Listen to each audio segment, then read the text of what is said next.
Hi!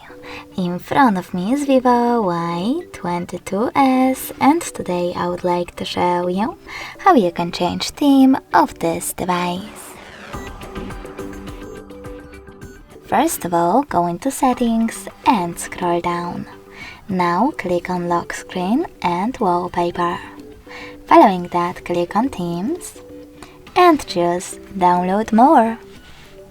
Now install the best theme for you by selecting Themes section at the top and clicking on the search bar.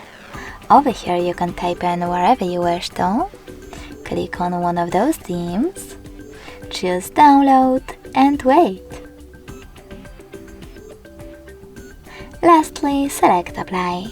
As you can see, in the matter of seconds, theme of my device has changed. But you can always go back to Settings, scroll down, click on Lock Screen and Wallpaper, select Themes and go back to your default one by choosing Atmosphere and tapping on Apply. If you want to delete one of your installed themes, go to the same settings,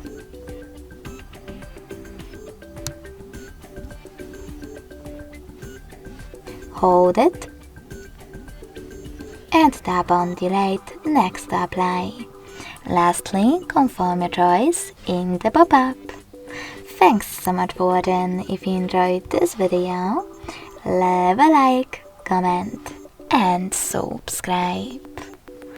Bye!